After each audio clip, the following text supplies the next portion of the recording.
반갑습니다. 우리 옆에 계신 분들에게 한번 축복하며 우리 고백합시다. 새해 복 많이 받으십시오.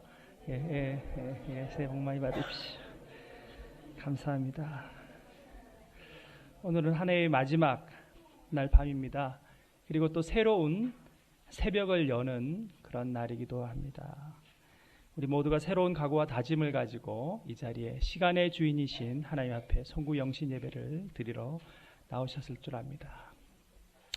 우리 주님께서 주시는 평강과 은혜가 올 한 해도 또 다가오는 새해에도 여러분의 가정과 사역과 일터 가운데 충만하시기를 주님의 이름으로 축원합니다. 아멘. 송구 영신 예배는 사실 한국 교회에만 있는 독특한 예배입니다. 시작은 1887년 12월 31일 한국의 최초의 선교사였던 장로교 선교사님 그리고 우리 감리교 선교사님 그 중심의 두 교단의 교회가 연합하여 한번 예배를 드리자 하고 예배를 드렸던 것이 그 기원이 되었습니다.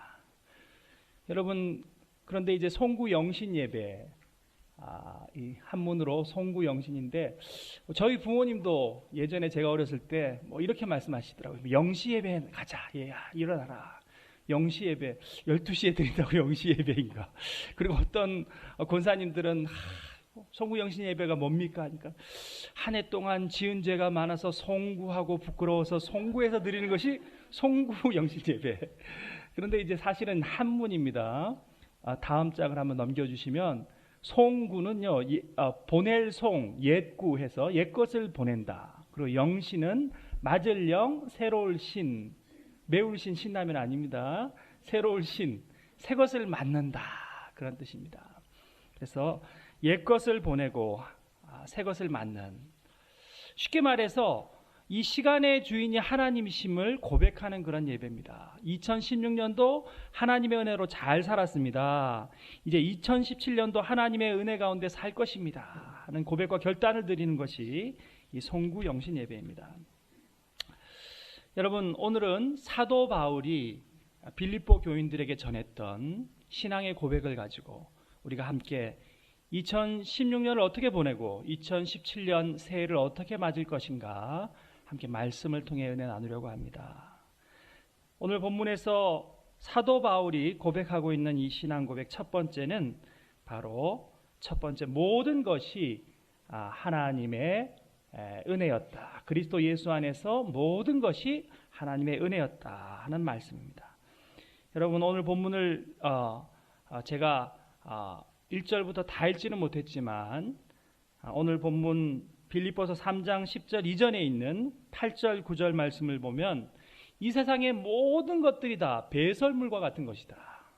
왜냐하면 사도 바울은 자기 자신이 가장 존귀하게 생각되는 것을 얻었기 때문이라.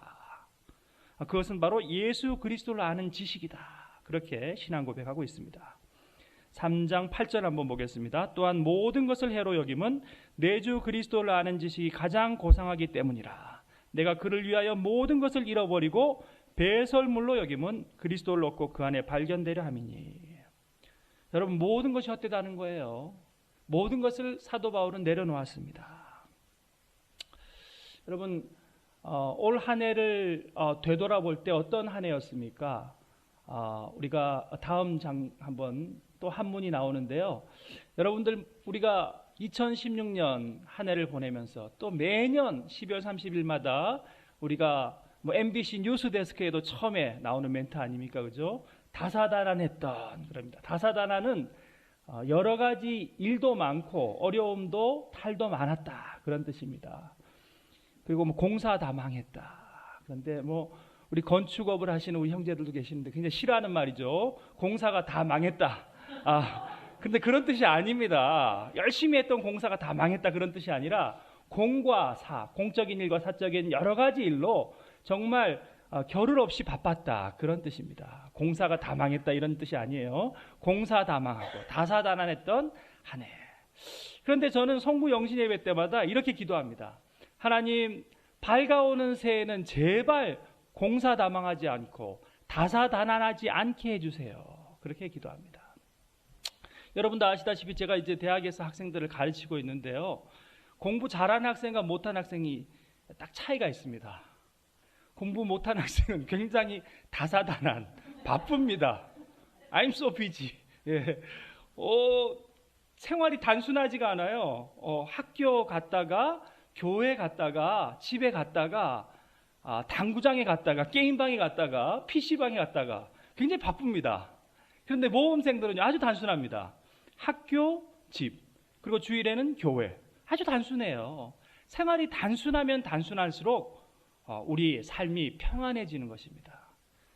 여러분, 어떻게 보면은 이 사도 바울은 이 진리를 깨달았던 것 같습니다. 그는 계속해서 오늘 본문 가운데 이렇게 말씀하고 있습니다. 그리스도 예수 안에서 14절에 보니까 표대를 향하여 그리스도 예수 안에서 in Christ and Christos, 주님 안에서 나는 그저 표대를 향하여 달려갈 뿐이다. 그리스도 안에 있으면 모든 것을 내려놓고 그리스도 안에만 있으면, 아주 단순하고 심플한 삶을 살면 평안하다는 것입니다. 그래서 예수님께서 마태복음 7장 31절 가운데 수고하고 무거운 짐진 자들아 다 내게로 오라, 나의 명예는 쉽고 가벼움이라, 이렇게 말씀하고 있습니다. 여러분, 선교 초기에 어떤 할머니가 열심히 물동이를 이고 가시더랍니다. 그래서 지프를 몰고 가던 선교사님이 이 할머니 너무 먼 길을 가시는데 수고로우시다고 지프차 뒤칸에 이제 태워드렸다는 거예요. 그런데 이 백밀러로 이렇게 뒤를 보니까 계속해서 물동이를 그대로 이고 계시는 거예요. 그래, 할머니 물동이 왜 이고 계세요? 내려놓으세요 하니까, 아이고 내 몸 하나 태워주는 것도 감사한데 이 물동이마저 어떻게 내가 내려놓겠냐는 겁니다. 여러분, 혹시 우리가 그렇지는 않습니까? 교회에 와서 주님 앞에 예배를 드리는데 죄짐을 가지고 오잖아요. 세상 무거운 짐을 가지고 와서 십자가 그늘 아래 내려놓고 가야 되는데, 일단 죄짐과 무거운 세상 짐을 다 지고 와서 주일 예배를 드리고 바리바리 또 사가지고 갑니다. 내 걱정은 다시 짊어지고 갑니다. 주님, 다음 주에 뵙겠습니다. 여러분, 우리가 그런 모습이 아닙니까?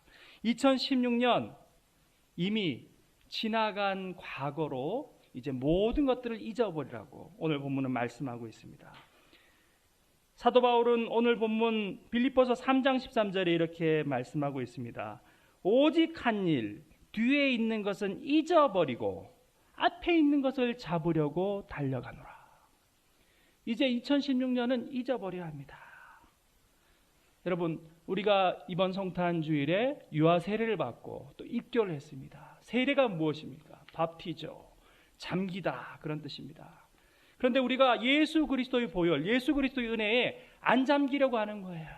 그래서 사실은 우리가 세례라고 하지만 침례교에서는 침례, 이래서 침례탕이 있고 그냥 막 잠깁니다. 그래서 은퇴하신 지구촌 교회의 이동원 목사님은 세례를 베푸실 때 사람들이 막 우물쭈물 막 어떻게 해야 될지 모른대요. 막 망설이고 있으면 그냥 팍 집어넣어 버리신답니다. 여러분, 우리가 주님의 은혜 가운데 내 몸을 그냥 던지고, 모든 것을 내려놓고 그리고 주님 앞에 안겨야 됩니다. 십자가 그늘에.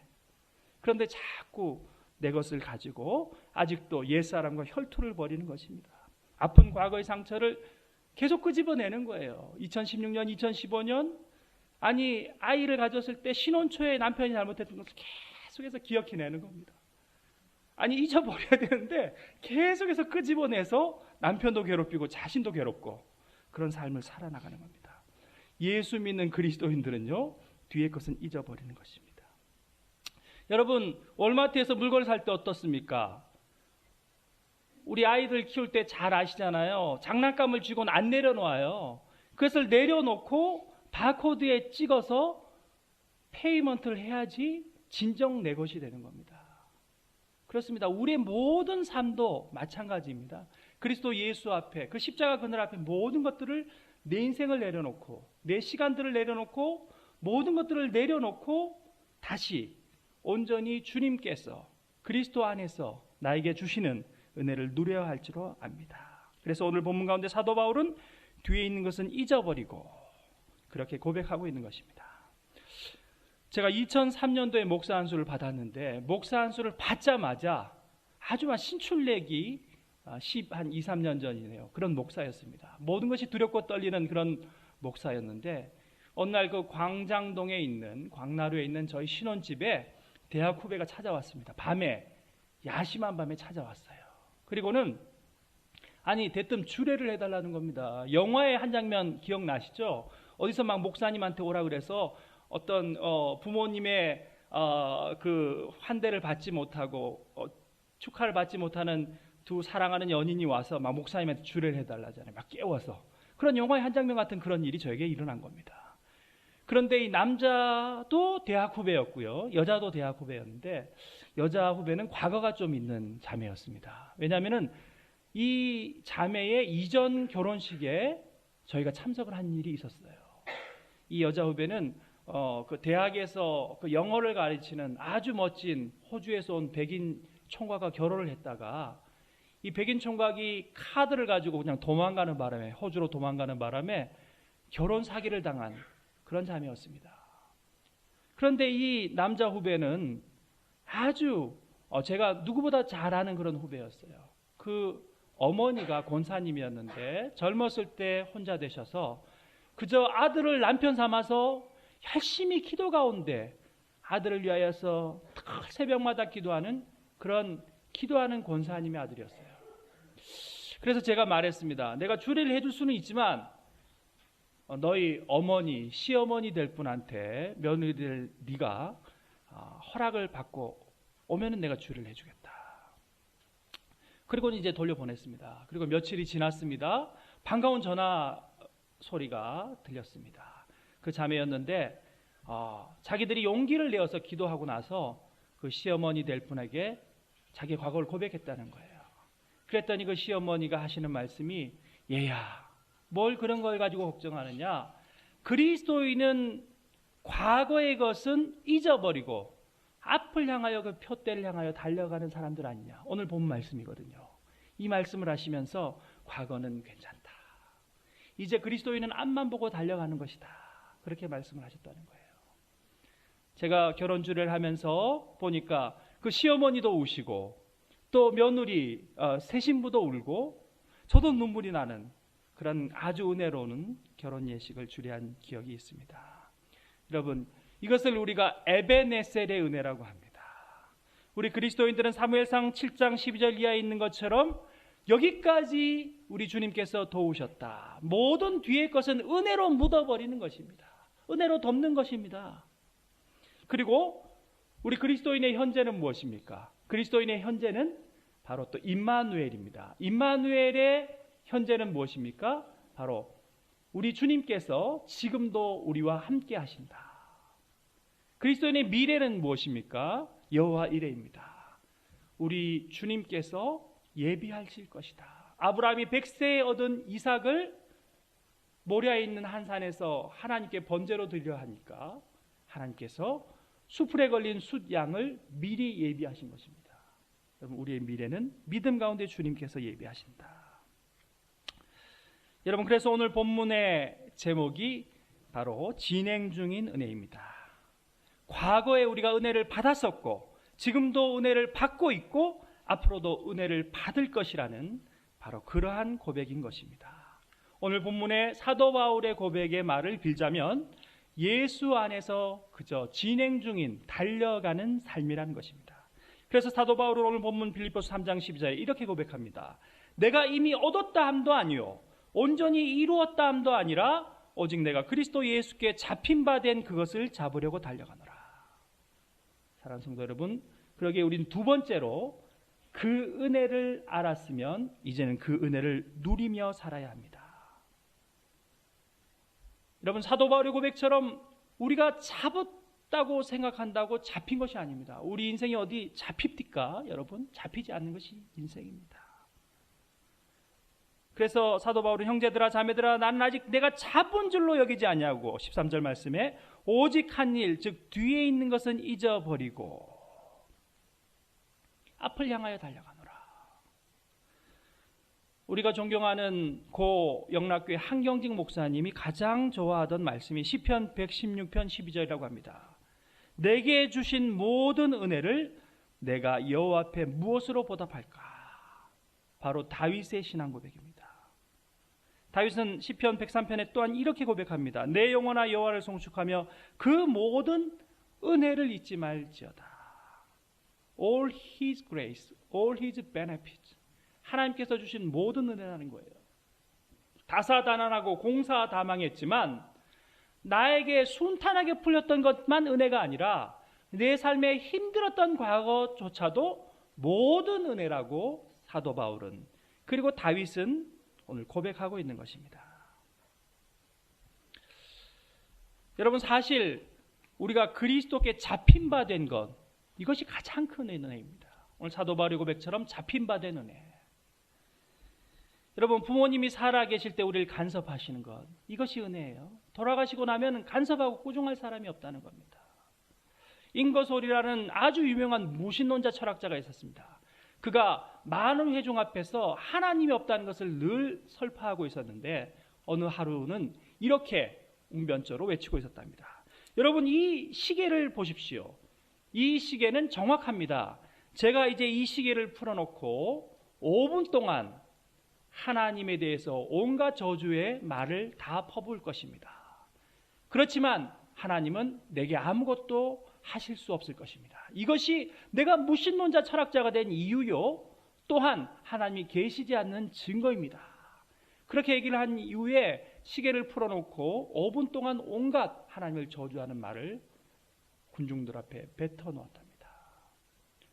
그리고 5분 후에 의기양양하게 그는 이렇게 외쳤습니다. 보십시오, 하나님이 계시지 않는 증거입니다. 그러자 저 뒤에 있던 백발이 성성한 한 노인이, 신사가 앞으로 걸어 나오면서 그렇게 얘기했답니다. 그것은 바로 당신이 그리스도께 버림받았다는 증거요. 나는 내 평생을 하나님을 믿고 살아왔지만 하나님은 나의 모든 순간마다 나를 꾸짖으시고 간섭하시며 징계하셨어. 내가 잘못할 때마다 주님은 나를 채찍질 하셨어. 인생 막대기와 사람 채찍으로 나를 호되게 꾸중하셨어. 당신에게 간섭하지 않는다는 것은 당신이 유기된 자, 버림받은 자라는 증거입니다. 여러분, 그렇습니다. 그 사람은 무신론자가 아니라 버려진 사람이었습니다. 그래서 잠언 3장 11절 12절에 이렇게 말씀합니다. 내 아들아 내 딸아 여호와의 징계를 경히 여기지 말라. 그 꾸지람을 싫어하지 말라. 대저 여호와께서는 그 사랑하는 자를 징계하시기를 마치 그 아비가 기뻐하는 아들과 딸을 징계함같이 하시느니라. 여러분, 그렇습니다. 공사다망하고 다사다난했지만 그것이 다 우리의 인생에 주님이 베푸셨던 모든 은혜라는 것입니다. 여러분, 한번 옆에 계신 분들에게 이렇게 고백합시다. 모든 것이 주님의 은혜였습니다. 모든 것이 주님의 은혜였습니다. 2016년은 모든 것이 주님의 은혜였습니다. 여러분, 오직 주의 사랑에 잡힌 바 되고 매인 바 된 한 청년이 있었습니다. 한 10여 년 전에 이 토론토에 유학했던 이 고형원이란 집사님입니다. 지금은 유명한 복음성 가수가 되었는데 토론토 영광교회 집사님이었어요. 그때는 그냥 유학생 신분이었습니다. 그가 진학에도 실패하고 이민에도 실패하고 그리고는 도움밸리 언덕에 서서 이 찬양을 지었다고 합니다. 여러분, 그런데 우리가 아는 이 도움밸리 언덕이 어떤 언덕입니까? 그는 이 언덕을 소망의 언덕이라고 고백하고 있어요. 이 토론토가 거룩한 땅입니까? 지저분하고 세상에 온갖 세상에 나쁜 영들이 침노하는 그런 땅인데 그는 그곳에서 실패하였지만 그것을 거룩한 땅이라고 고백하고 있습니다. 이 소망의 언덕, 이 소명의 언덕, 거룩한 땅에서 그렇습니다. 하나님이 그의 삶을 연단하신다는 것을, 그를 잡고 계신다는 것을, 그 사랑에 그가 매여 있다는 것을 그가 깨달았기에 이처럼 고백하고 있는 것입니다. 우리 함께 이 찬양을 함께 한번 불러봤으면 좋겠습니다.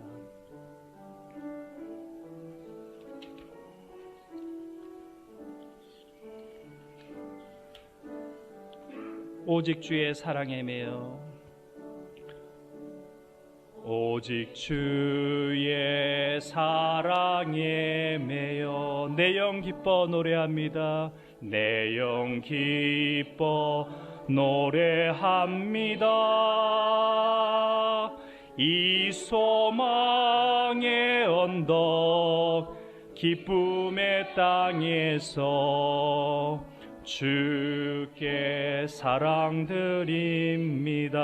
오직 주의 임재 안에 갇혀 오직 주의 임재 안에 갇혀 내 영 기뻐 찬양합니다. 내 영 기뻐 찬양합니다. 이 소명의 언덕 거룩한 땅에서 주께 경배드립니다. 주께서 주신 모든 은혜, 주께서 주신 모든 은혜, 나는 말할 수 없네. 내 영혼 즐거이 주 따르렵니다. 주께 내 삶 드립니다. 사랑하는 성도 여러분, 이 은혜를 누리는 삶은 과연 무엇일까요? 사랑하며 사는 삶입니다.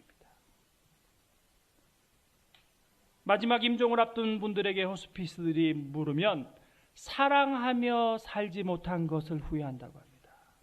사랑하며 살았던 시간만 우리 인생에 남는 시간입니다. 여러분, 우리 부모님이 우리를 가난하게 낳아줘서 유아가도 이민아도 도와줄 능력이 없고 형편이 안 되는 부모님을 원망하며 살아왔습니까? 그렇다면 그 인생은 헛된 인생입니다. 살았지만 살았는 인생이 아닙니다. 시댁을 원망하고 공사비 떼먹은 그 업자를 마음에 두고 경제력 없는 내 남편을 무시하고 그리고 사랑으로 가르치면 배신한 그 도장의 제자들을 원망하며 살아왔다면 그 인생은 헛된 인생입니다. 살아도 산 인생이 아닙니다. 그저 헛되이 보내고 있는 것입니다. 용서하고 사랑하고 산 삶만이 진정한 삶이기 때문에 그렇습니다. 왜 우리는 사랑하며 살아야 됩니까? 그 모든 것들이 죽어가고 있기 때문입니다. 여러분, 우리 인생의 마지막 날이 2016년의 마지막 날처럼 호련히 우리 앞에 올 것입니다. 우리가 12월 30일이 올 줄 알았습니까? 갑자기 우리 앞에 2016년의 마지막 날이 왔습니다. 예고 없이 죽음도, 우리 인생의 마지막 날도 호련히 우리 앞에 찾아올 것입니다. 그래서 성 어거스틴은 시간과 영혼이라는 그의 책에 우리 인간의 이 실존적인 문제를 이렇게 고백하고 있습니다. 우리 인간은 이 어항 속에 있는 물고기, 금붕어와 같다. 그래서 시간이라는 존재를 답답해하지만, 시간에 갇혀 살아가지만 어항이 깨지고 물이 쏟아져 버리면 살 수 없는 그런 한계적 인간이다. 그래서 성경에 우리 인간에게 영원을 사모하는 마음을 주시고 영원을 우리 인간에게 창조주 하나님께서 약속하신 것입니다. 영생이 바로 하나님의 은혜인 것입니다. 여러분, 제가 목사로서 가장 내 삶에 가치 있다고 느끼는 것은 바로 임종을, 장례 예배를 집례할 때입니다. 아, 내가 목사이구나.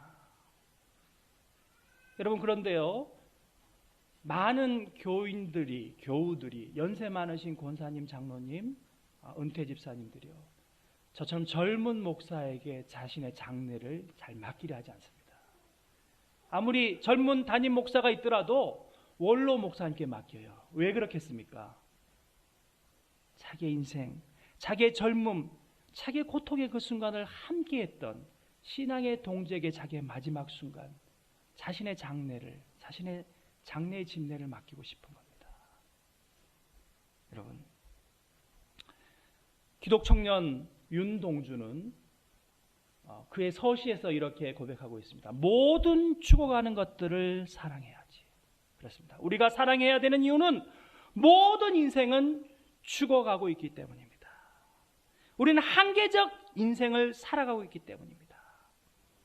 철광왕 카네기는 이렇게 말했습니다. 부자인 채로 죽는 것은 부끄러운 일이다. 여러분, 우리가 죽을 수 있습니다.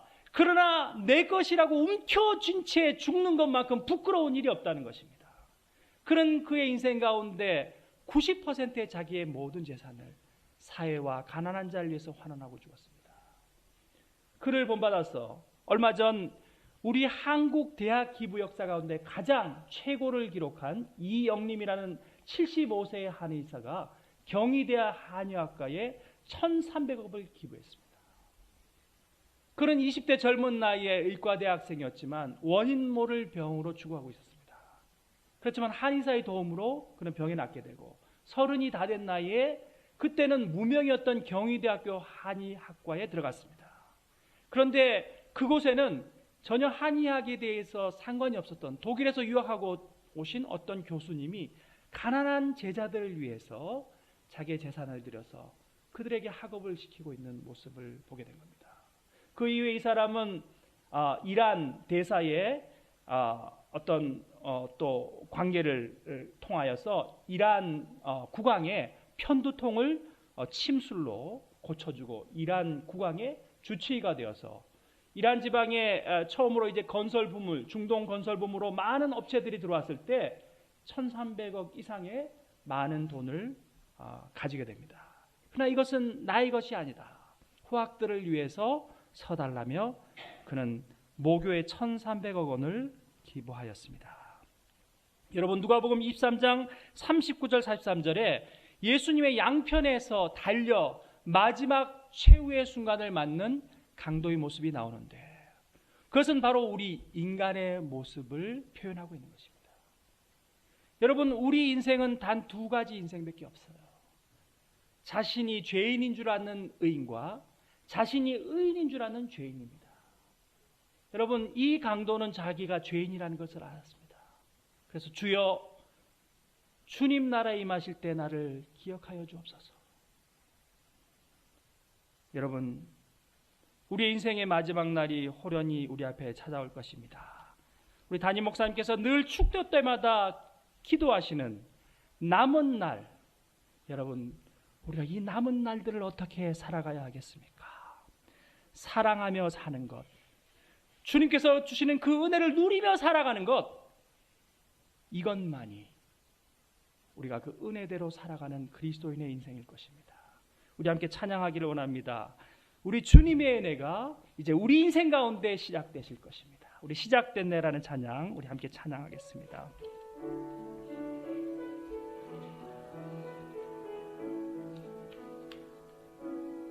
시작됐네. 우리 주님의 능력이 나의 삶을 다스리고 새롭게 하네. 자유하네. 죄와 사망으로부터 나의 삶은 변하고 난 충만하네. 은혜로다. 은혜로다. 주의 은혜 한량없는 주의 은혜 은혜로다. 주의 은혜 변함없는 신실하신 주의 은혜. 이 시간 함께 통성으로 기도하며 나가겠습니다. 아버지 하나님, 이제는 뒤의 것을 잊어버리고 앞을 향하여 주 예수 그리스도 안에 있는 표대를 향하여 달려나가길 소망합니다. 아버지 하나님, 모든 것을 은혜로 덮게 하여 주시옵소서. 아버지 하나님, 은혜 가운데 우리의 인생들을 이끌어 주시옵소서. 사랑하며 이제는 누리며 살아가는 그 은혜를 맛보며 누리며 살아가는 인생들 되게 하여 주옵소서. 내 인생의 새로운 시작들을 2017년을 통하여 열어주시옵소서. 여기까지 우리를 도우신 에베네셀의 아버지 하나님, 지금도 우리와 함께 하시는 임마누엘의 아버지 하나님, 여호와 이래로 우리의 가정과 교회와 우리의 가족들을, 일터를, 사역지를 이끌어 주시옵소서. 통성으로 기도하며 나가겠습니다. 함께 기도하겠습니다. 아버지 하나님, 연약한 저희들을 긍휼히 여겨 주시옵소서. 이제는 이전에 내 아집 모든 고집과 아버지 하나님 불통의 과거들을 용서하지 못했던 인생들을 벗어버리고 원망하며 시기하며 살아왔던, 비교하며 살았던 인생들을, 과거를 잊어버리고 아버지 하나님 새로운 미래, 주님께서 펼쳐주실 놀라운 은혜들을 바라보며 나아가게 하여 주시옵소서. 아버지 하나님, 우리의 일터를 새롭게 하여 주옵소서. 아버지 하나님, 우리의 그린 교회를 새롭게 하여 주시옵소서. 여호와 이레 아버지 하나님께서 우리의 교회와 가정과 일터들을 이끌어 주시옵소서. 예수 그리스도 안에서 그 표대를 향하여 달려나가는 인생 되게 하여 주시옵소서. 주께서 주신 이 모든 은혜에 어찌하여 보답할까 고민하는 인생들 되게 하여 주시옵소서. 모든 추구하는 것들을 사랑하는, 용서하는, 위로하는 그리스도인 되게 하여 주옵소서. 그런 남은 날들 되게 하여 주시옵소서. 아버지 하나님, 감사합니다. 여기까지 우리의 인생들을 도우셨습니다. 에베네셀의 아버지 하나님을 찬미합니다. 지금도 우리와 함께 하시는 임마누엘의 하나님을 찬양합니다. 여호와 이레로 우리의 인생